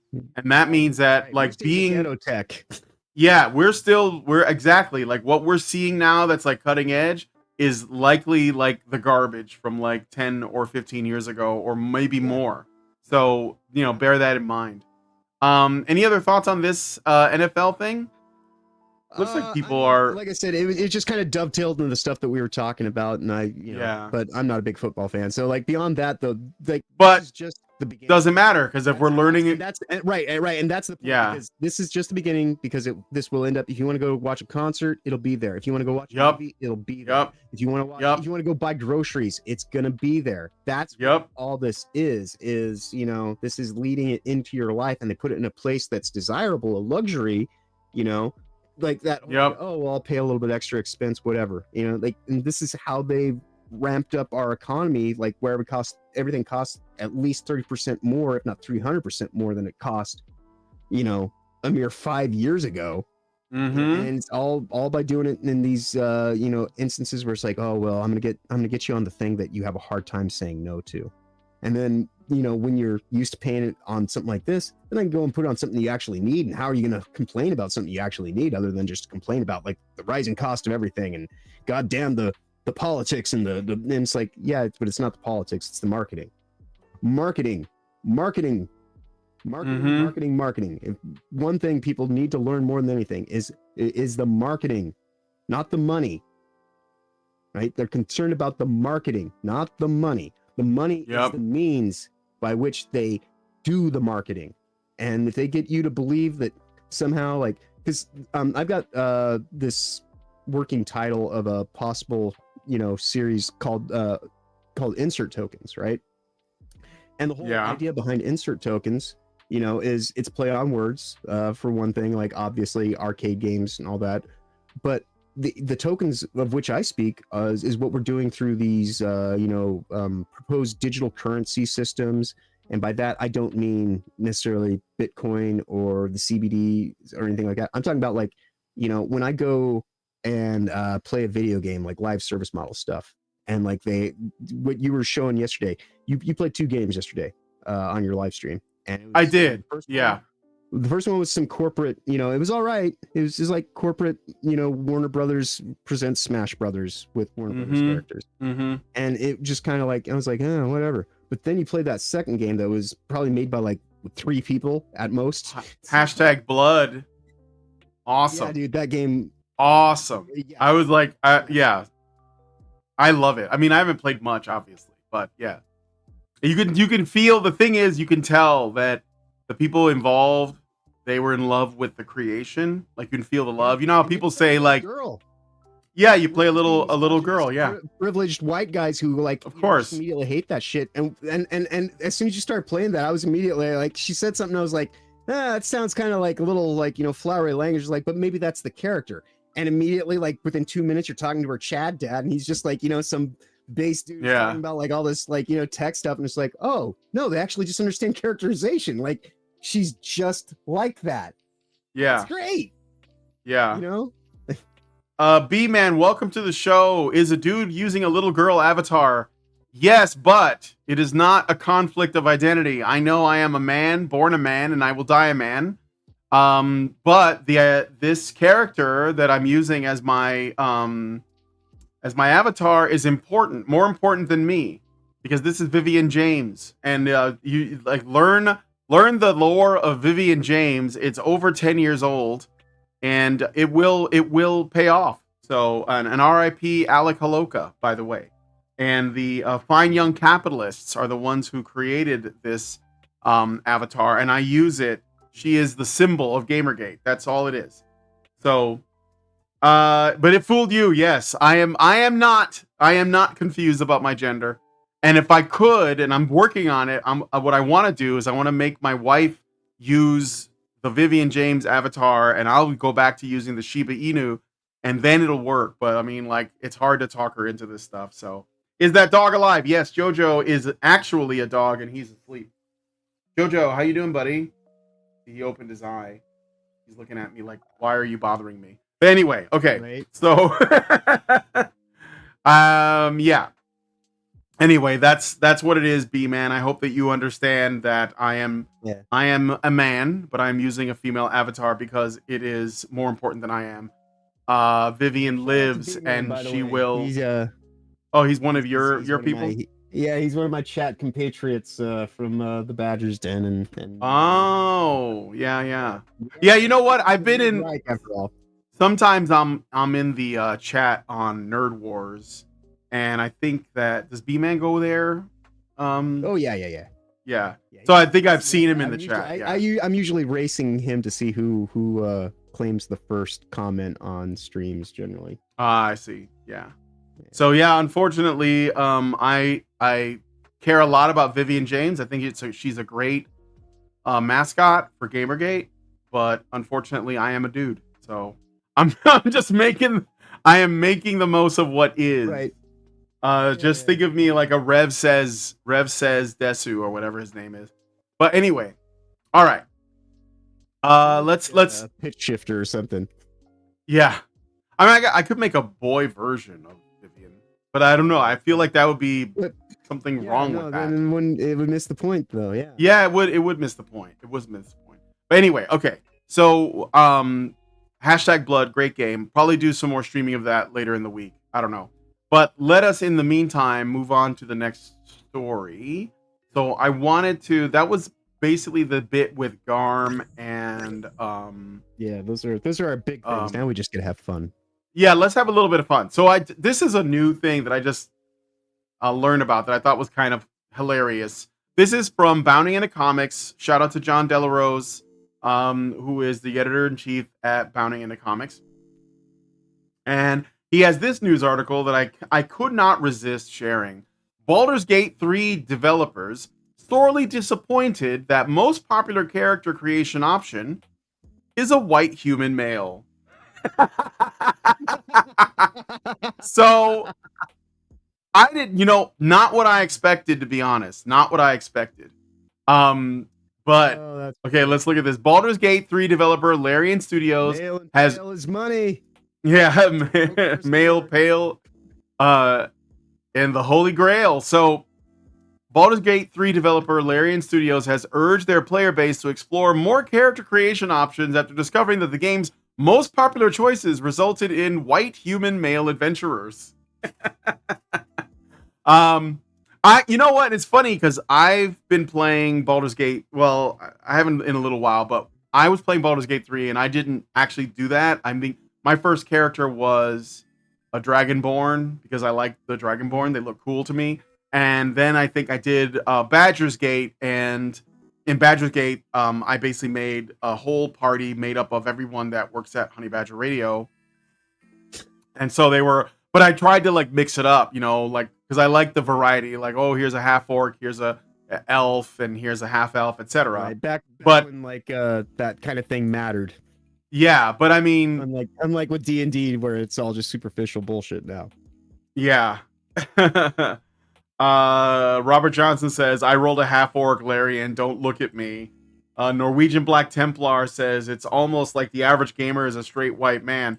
I mean, I think that maybe that, I mean, that's true, but I also think that in general, a lot of people that when they are given the customization, they don't really like go into it too much. They just kind of like make a game.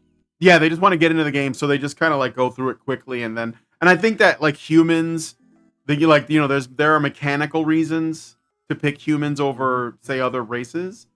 So, but they certainly they've done studies when you're learning. If you actually learn from something that looks more like, that's why they're using all these AIs, and that's one of the things. Like if you look in their languaged articles, it's part of the sell job is, oh well, people like to learn from, it's part of the reason why I was like, hey, I can be problematic white guy as a cartoon character, because I'm a 40-year-old white dude. Most people don't want to like that might be a little too confining for some people, and so this right here is a little bit easier to kind of work as the intermediary, and they do the same thing for the same reasons. Yep. To just kind of like make it a little bit, it's like, oh, I have a very punchable face. It is, whether I like it or not. Like, some people, even if I gave you good advice, you probably wouldn't want to take it. But at least if I do it like this, with this kind of silly character, then it's a little bit easier to take, because obviously I'm a work of fiction. So whatever I'm saying is, up to you to accept and leave the rest. Yeah. Yeah, I mean, well, I think that a lot of times people don't think about it, and maybe there is like also this like thing of, when you are playing these kinds of games, you need somebody to be the straight man, the kind of default, the middle of the road guy. And I think that because the game itself already throws a bunch of like crazy, weird, diversity that's even a little abnormal, even for Dungeons and Dragons, then I think somebody's like, well, I want to bring some sanity into this and just make a dude, make literally me is what they call it. There's also, I think, a lot of projection in the game industry in terms of what people want as an audience that comes from the game designers themselves. So like they're like, oh, I would love to make a character, and I would spend 15, 20 hours. Like I do that. I right now my VTuber model, I'm in the midst of just kind of learning my tools and learning everything so that I can ultimately get facial hair and, start with a 5 o'clock shadow and work my way to a beard. And they don't have that. Yeah. They don't have it directly, but I'm the kind of guy who's willing to figure it out. So there is a way. There is a workaround. Yeah. And I'm working on those ways. But that's the thing, is like, that's me. And and if I were to assume everybody would do things the way that I would do it, that would no. Like, I build my own shit all the time, and and as much as I can appreciate when other people do that kind of stuff, they're not beholden to like my way of looking at the world, my way of doing stuff. It's like nobody has to go and build every goddamn piece of the like everything I'm doing here on YouTube. I put in very little money for, because I always look for free software and open source solutions, things like that, because a lot of what I want to do is help people communicate more effectively without being beholden to corporate entities. And so, that's like this whole channel, everything I do is a reinforcement of that intention.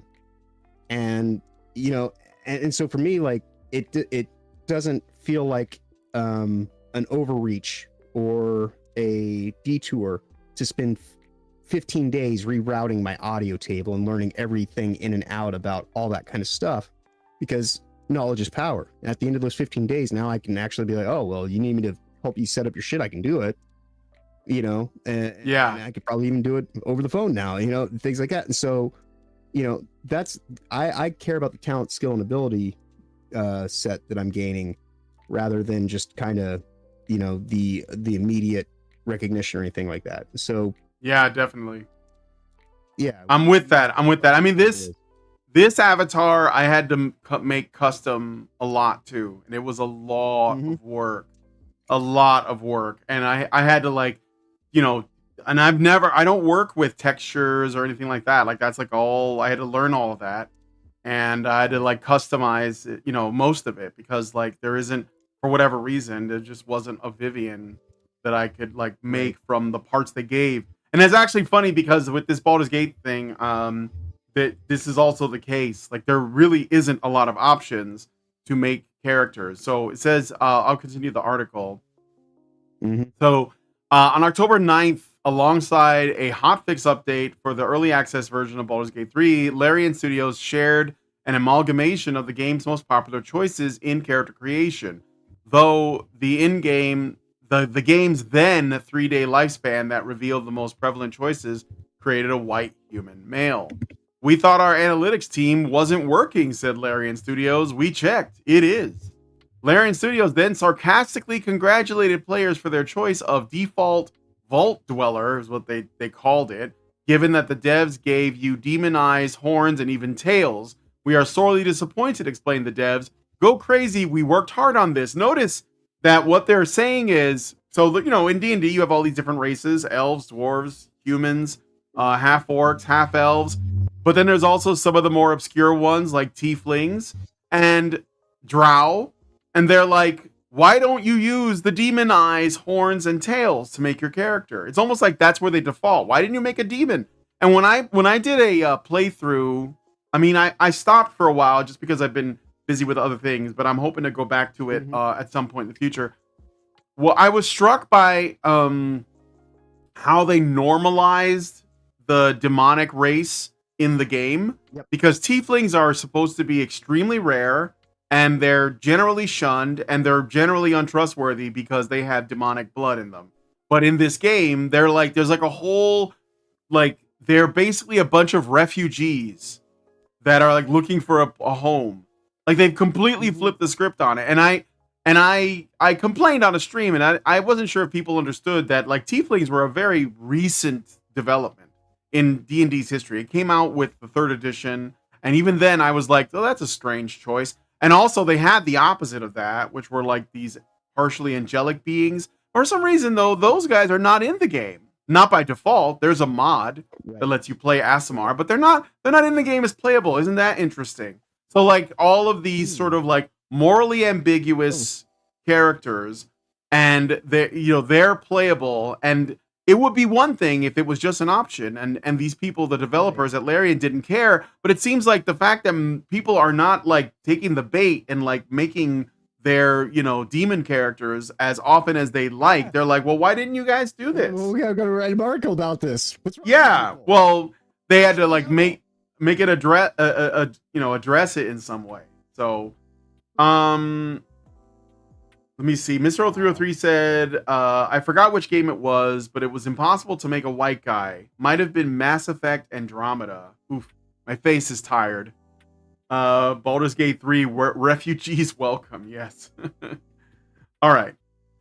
Anyway, just wanted to share that. Let me finish this really quick. Though Larian Studios' statement was mostly tongue-in-cheek, some media outlets subsequently used their findings to argue for further diversity and criticize the player base's character creation decisions. Even when presented with a wealth of options and opportunities, people still default to making what's comfortable and familiar themselves. Well, that might be true. I think most people generally that are not like creative, but there's like custom options, they'll probably just make themselves, or if the customization is way too, be like, fine. Yeah, they'll hit random, or if the customization's too like involved, they will, you know, just like you said, pick one of the standard movie from Netflix. Yeah. Yeah. You can get overwhelmed. Like there's, you know, like I used to make character models in wrestling games. There are. Oh my god, I used to do that too, like way back in the day. I made all my friends. Right. And if you go and you make like a character model nowadays, like, you know, like 15 options on just facial features. Yeah. You know, and that's just like, you know, and I just mean like categories, not even like the elements within those categories. You know, you got eyebrows, you got cheekbones, you got like, you know, distance, you got like all. It's and if that's I know it gets crazy. It's like it's like this whole goddamn like pretentious concept of these conceited asshats that are like, well, you know, with the DEI hires of in the game industry specifically, well, there's 50% women, so that means we need to hire 50% women. You get 50% of women applying for these positions. Well, that's why we need to, like, you know, do these DEI initiatives and give them, like, you know, a reason to do something that they're not ready for. They have no skill, talent, or ability to do. Like, what would be the point of doing that unless you're legitimately just trying to undermine the very, you know, art form, craft, skill, trade, everything that's associated with it that could be passed down through that oral tradition, so that you can just shortchange us all and have a whole bunch of robots do all the work instead, and nobody's allowed to even understand the process, let alone, you know, how to actually have access to any of the tools to do it. You know, and that is the reinforcing kind of exercise that's taking place in every facet of our reality right now. where it's just, oh well, we don't want you to do that. And it's like, well, you don't have a way to stop me. And they're like, well, maybe legally we don't, but like we just go and like, you know, like have this third party group come and kind of do a thing, and they'll you know, yeah. And that's, you know, that's a lot of how the Uniparty works, is through backroom deals and, you know, all various forms of corruption and legalizing their means to do so. You know, it's like how the United States government, they don't they don't audit people in the government anymore, because you know, if they audit them, then they have to hold them accountable when they find, you know, malfeasance, and so they just made themselves exempt from audits. Yeah, there you go. Now we're legally absolved of any wrongdoing. We don't have to worry about it, and nobody's ever gonna, like, you know, like be able to do an investigation on us. And so now we never even have to worry about whether or not I'm corrupt, because why would it even matter? You can't even do an investigation, so I must not be corrupt. That's fascism for you. Yep. That's legitimate fascism, not, you know, the shit that they try to sell you to, like, you know, be afraid of. No, for sure. So okay. So let's finish this section. I do want to comment something on the character creation system for Baldur's Gate. So just because from a technical perspective, I think there's something going on that I think is worth pointing out. But okay, even when presented with a wealth of options and opportunities, people will still default to making what's comfortable and familiar themselves, said Kotaku AU reporter Ash Parrish. Yes, because Kotaku is a totally legitimate source, and they really get like the mind of the gamer. As we all know, Kotaku has like a tried and tested history of getting it right all the time. But anyway, shouldn't that mean then? Think tank. Yeah, totally not. So shouldn't that mean then when game makers implement these character creation engines, they should add options that reflect all of what humanity has to offer rather than just a narrow band of it? Parrish would also assert that the video creation or that the character creation options offered by contemporary games were not enough, and stated that video games in general needed more body types, facial hair, head coverings, and skin conditions, as well as accessory options to include hearing and mobility aids. Are you freaking kidding me? Okay, but let me... You really could have just summed that up with like the Greta meme. Then just... Why can't... Yeah. You. How dare you? Why can't we have... What did it say? Accessibility options? Oh, for hearing and mobility aids. So, okay. This is like there's a bit of a couple layers going on here, but I want to say for the thing that's funny about Baldur's Gate 3. So I was getting into 3 games at around the same time that all had custom character options where you can like customize what your character looks like, and they had varying degrees of customization or customizability, I guess. The one that had the most customizability was actually Elden Ring, which, you know, I made Giga Chad in Elden Ring, like the actual meme of Giga Chad with gray skin and the big smile and everything. But I also have an Elden Ring version where it's Kanye West, and it looks just like him. Like you can get pretty detailed if you're willing to put the work in, and you can find online that people have sliders so you can make all kinds of people. Like you could make, you know, Austin Powers, you can make like whatever, right? And that could be fun. You can make Walter White. If you want to play through Elden Ring as Walter White, you can make him, and they show you how to do it. That is the customization I can get behind, because you don't have to do it. They give you a bunch of default faces, but if you really want to get into it, go ahead. I think Fallout 4 had that as well. As very in depth, right? So that is what I like. Now, Elden, yay, yeah. And then in the middle, there was Cyberpunk 2077, which I also played. And that has a good deal of customization. And I think plenty to get like a character the way you want. But you're not going to be able to make somebody really hideous looking easily, probably because of the setting itself. In the world of Cyberpunk, everybody looks good because everybody can customize what they look like. I mean, like in the actual game's lore, right? This is like built in. So you can, you know, do whatever, but it gives you some flexibility.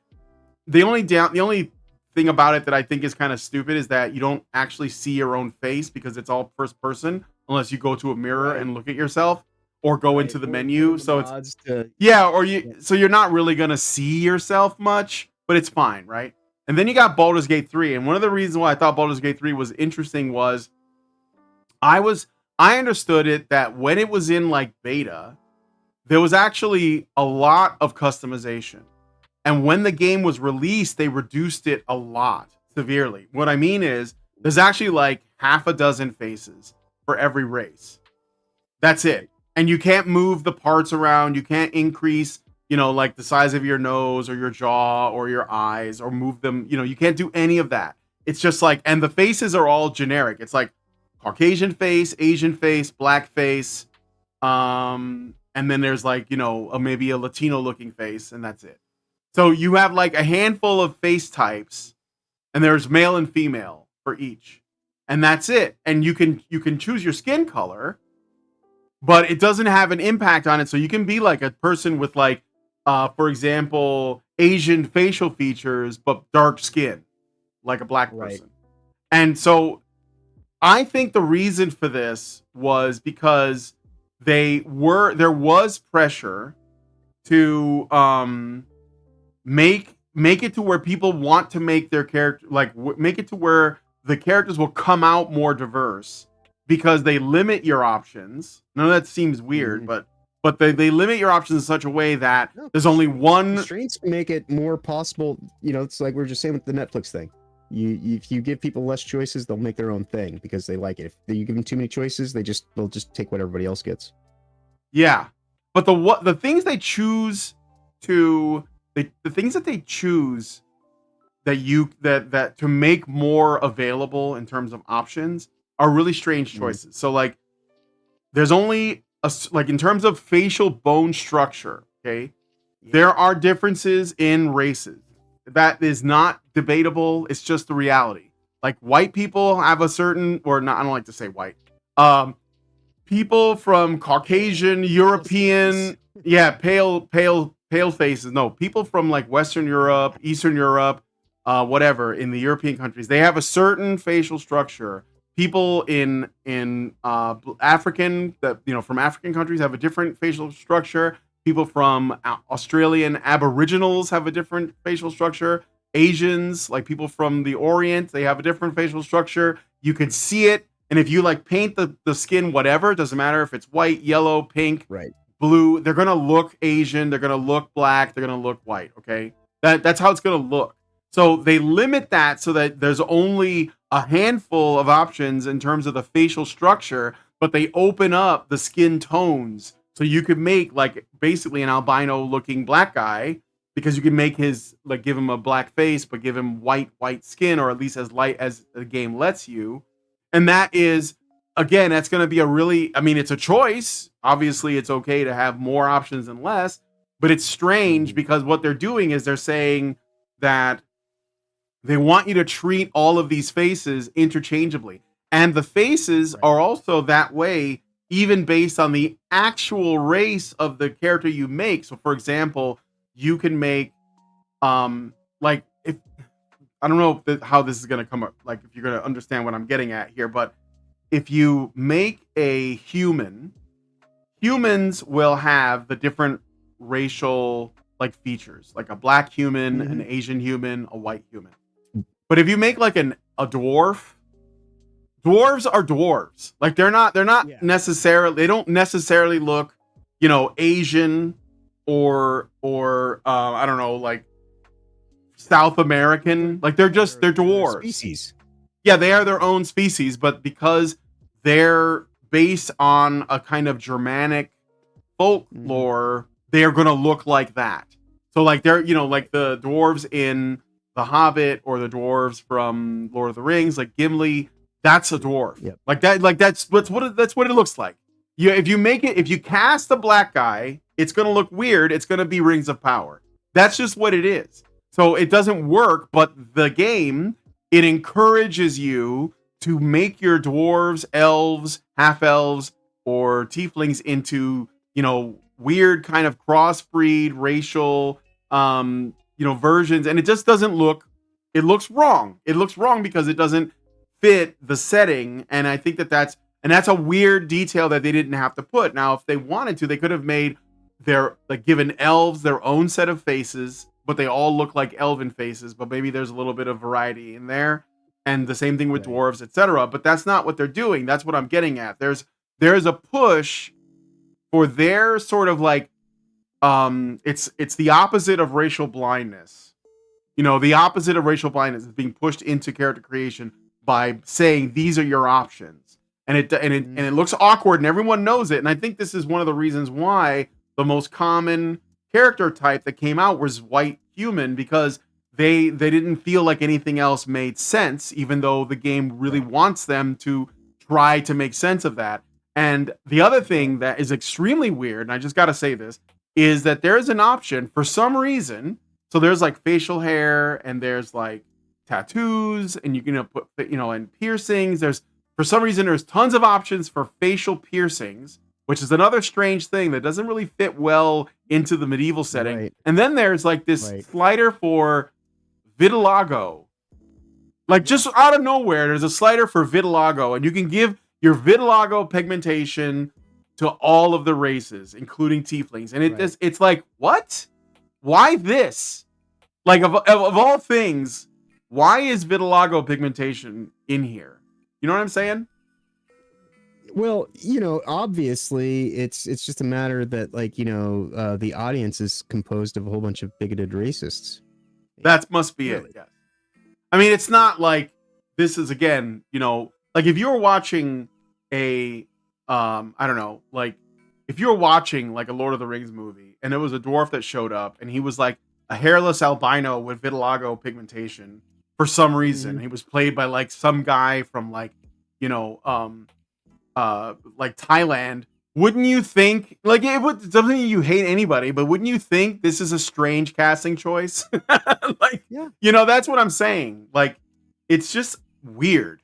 That's all it is. Just weird. And when they put that in, people have a sense of what makes sense for what they are experiencing. So this goes back to storytelling. Well, they have a yeah, go ahead. Oh, I was just gonna say, it's just kind of continue. It's like the issue they have is with heteronormatives. Yeah, or just the normal. That's why they came up with that stupid word. Because like it's hilarious to me, like how I'll be told like the things I say are somehow like modern day slurs. What the fuck is cis? I don't recall that being a word 20 years ago. Sounds like some shit someone's made up to like tell me and put me in my place. So how's it like if I want to call you an eggplant and really mean it, you would feel as though I called you the worst thing in the goddamn world because it's about my intention. And yeah.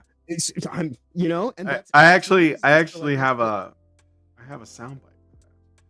Hold on a second. Right? I do. But yeah, this whole thing comes down to that.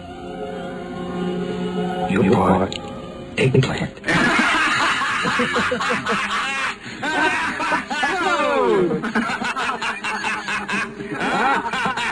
Hey. You're a cantaloupe. We're being bigoted with our heteronormative melon talk and all that. If you guys don't know what that's from, you should watch True Romance. It's great. It's a great movie. True Romance. Dennis Hopper and Christopher Walken. That's the scene. Anyway. Yeah. So let's see. Two great actors. They are. Yeah, I like them both quite a bit. There was. There was another thing I wanted to mention. So apparently this Silent Hill 2 remake is coming out, and there is no enthusiasm. No enthusiasm. And I am among those who are not at all enthused. Yeah. And I think the not enthused, I'm quite pissed off actually. Under enthused. Yeah, right. Negative enthusiasms. So did you guys know about this news about Silent Hill? And I guess also they're remaking Dead Rising, and they're gonna censor it as well. Of course. Yeah. I never played Dead Rising actually. It is hilarious to me that I'm in my 40s. I play mature rated games that I was playing 20 years ago when I was still of age. things that but for some reason at the age of 40, I need someone to like tell me that I can't view this content or think about it or like any of this kind of stuff without the appropriate guide rails putting in place so that I don't have an independent thought and actually kind of have a moment of creativity outside of what's been put in front of me. I look at this game and there's so many things that are wrong with it for a variety of reasons. Number one, obviously just doing the modern day-ism, making it all superficial. But when you talk about what is Silent Hill? Silent Hill is a game about substance. It's about, it's not a happy story. It's a cautionary tale about shitty people and karmic retribution and things like that. There's some, so the whole point of you're the protagonist, but that doesn't mean that you're the good guy. And that's the whole point of Silent Hill 2. And everything that they're doing is going to completely undermine and sidestep the actual character of James and all of his fixations and torments and manifestations that are spawned from that trauma. That's the game. Yeah, they're doing everything they can to say, well, yeah, we'd like all those superficial elements, but is there a way that we can make him a little less problematic and not so much like a creep? And it's no, because then you wouldn't be playing Silent Hill. That's kind of the point. You're playing as a guy who, not to spoil a story for anybody who hasn't played it in the 20 years that it's been out, but you're a killer who's trying to get over the fact that you're a killer, and you're doing everything you can to project your delusions in front of yourself so that you can't actually see the state of reality in front of you, thus creating a projected world of darkness, the Silent Hill that you become trapped in, a torment to yourself, and you will spend your eternity caught in that cycle of torture because you are the perpetrator to your own destruction. Yeah, this is the entire point of the game. Yeah, Silent Hill is a special franchise, and I don't think anyone that works in the modern games industry is going to be able to do it justice. So I'm the graphics it looks great and all that, but modern industry. But absolutely. I have a friend, Max Darrett. He does a lot of very good in-depth videos about games that he loves, and the one that sort of put him on the map for me was his video on Metal Gear Solid 2. Now, the Metal Gear Solid franchise is, very deep, maybe definitely too deep for a video game, but Max made a lot of videos on it, and then he made videos on Silent Hill, specifically Silent Hill 2, because Silent Hill 2, really, evolve the storytelling. Silent Hill 2 is, I think, because yesterday when we were kind of briefly talking, and I said MGS is the exception to that rule when I was talking about movie adaptations of video games. Playing a video game, and how most video games are set up for immersion, but when you play Metal Gear Solid, you are not Snake, and they set that up from the get-go. You are never meant to feel as though you are that character. You are seeing what that character is engaged in. Same thing with James from Silent Hill 2. You should never, ever find yourself getting so immersed in the concept of who James is, other than just kind of what the fragmented state of his mind is supposed to. It's supposed to be uncomforting. If you find yourself, actually identifying with James, you might have a few issues to work through. Because he's not well.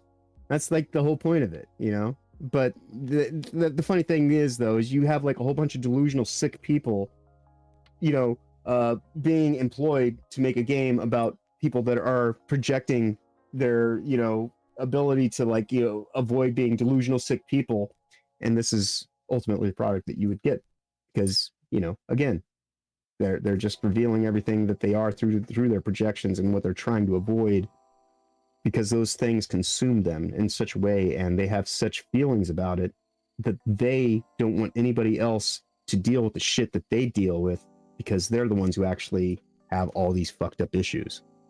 And everybody else has to have them too, because I couldn't be the one that's weird. Yeah, right.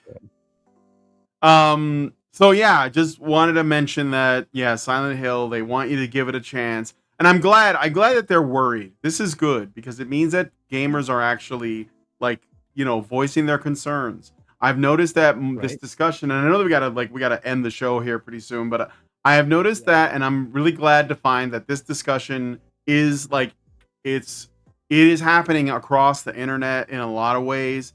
I saw a couple of really great videos that were based, and we could like talk about this on a future show, but it was basically like what happened to masculinity in video games. And it's like, oh, now you see it. Like I was talking about this 10 years ago. And now you see it. So, but this is okay. It's okay. Sometimes people are just late to the party and they're still welcome. Right. So I think that people are starting to see that. And that's good. Go ahead. One of the things I think is kind of interesting, I'm just going to like lampshade this one fairly quickly because we are here at the end. But like, with all the stuff we got going on gaming wise right now. Oh God, did I just lose my thought while I was in the process of saying it? What? No, it's okay. Go ahead. Well, let me see if I can get back to it because You were lampshading. on. Yeah, it was in reference to what we were talking about. Yeah. God, yesterday and last week, and it was like I've been thinking about it for days. Now I just kind of lost it. So if it comes back to me, it'll come back to me. All right. Well, we'll it'll probably come back up on Tuesday. But yeah, the main reason why with this Metal Gear Solid thing, I just wanted to address really quickly was that apparently the Borderlands movie came out and it was a giant disaster, and I don't know why, but people are surprised. And all I will say is it's nothing to do with the casting, it's nothing to do with who's in it. It's just that the act of adapting a video game into a film is taking something three-dimensional and making it two-dimensional and like trying to produce something at the same level. And I think that I'm not saying it's impossible because some things have worked, But it's reductive. but it's reductive because you are taking the thing that makes video games appealing, the one thing that makes it different from a movie, and you're taking that out and then putting that. And here's the thing too, and I'll just say this about that, is that when Hollywood wants to adapt a video game, what I think is actually going on, first of all, video game developers feel a need to that their IP needs to be validated, and it being made into a film validates them. Now, I don't think that is correct, but that's what they think. They think, oh, if my video game becomes a movie, then my video game is officially sophisticated now. It is officially leveled up, right? But movies are not leveling up. Like we have created this illusion that Hollywood is like the peak of art. It is obviously not. And I think that like I would not want to see my favorite video games adapted. Like people talk about, oh, they need to make Red Dead Redemption into a video game. Why? Into a movie. Why? Red Dead Redemption is a love letter to movies that have already existed. You can just go watch a Western and you're going to get that. Watch 3:10 to Yuma. Watch High Noon. Watch Once Upon a Time in the West. Watch, the Dollars trilogy, whatever. You're going to get that, and it's better because those, like, it's like GTA is inspired by a bunch of crime films. Why wouldn't you just go watch Goodfellas or Scarface if you want that, right? But like people think that the developers think that they're like getting something more out of this validation, and it's just not that. And what's worse is that when you adapt a video game which is centered on player choice as like the primary appeal, and you take that away, then the people making the film adaptation get to dictate what the actual story is. They get to tell you what the meaning is, even though you're the one that gets that, right? So it's like, I don't know. Robert Johnson says the Fallout series seems to be working out all right, but they're telling their story within the Fallout setting. I mean, again, I'm not saying it can't be done, but what I'm saying is that it is like you said, is reductive. I think that as an accessory or like a side thing to a game franchise, it works fine. Like I watched the Twisted Metal TV show and I thought, oh, that was fun. But I mean, the game is obviously a lot better and I'd rather play that. So I would also say a property like Fallout, when it came out, the reason why they released it all at once is that thing we were talking about earlier too. If I have, one episode to watch, I'm going to watch it. And I'm actually going to watch it. I'm going to invest my time. I'm going to I only have so much to work with here. So let me figure out what this is. So they dropped all 8 hours or all 8 episodes, whatever, however long it added up to. And the idea that people are like, all right, well, I got to get to the next episode. I got to the next episode. And so it's that idea of letting things just kind of wash over you and pass through you without actually, taking the time to engage with the concept and the context of the story. And that's why all these things are just so superfluous now, where it's like, oh, well, they don't want you to think about it, because once you start thinking about it, that's when everything falls apart. And that's when you start, questioning, what is the purpose of this? Like, I just wanted to have some escapism. And why are you making that like the most impossible thing to do? And then, so yeah, like, I think that, rather than actually trying to make amends on their end, they want to fix the glitch. And the glitch is obviously all of us people who are just, being too, I guess, choosy with what to actually be considered, not just consumed upon. Because that's when they call us consumers, it's like, that you are a useless eater. We just want you to cycle this stuff, and what's that all about? And and the way that we find ourselves here, especially at the end of the show, just as we go through these things and what we're learning and what we can build upon, that's why we are now at the precipice edge of all this censorship. Because we, it's shit or get off the pot mode right now. And that's the other thing, that I was enjoying about Kurt being on FNT last night, is he was pretty much saying the exact same thing. It's like, look, these things are so brazen and not even hidden now. All the demonic shit, all the everything, because that's how clouded the world is. They don't even have to lie anymore.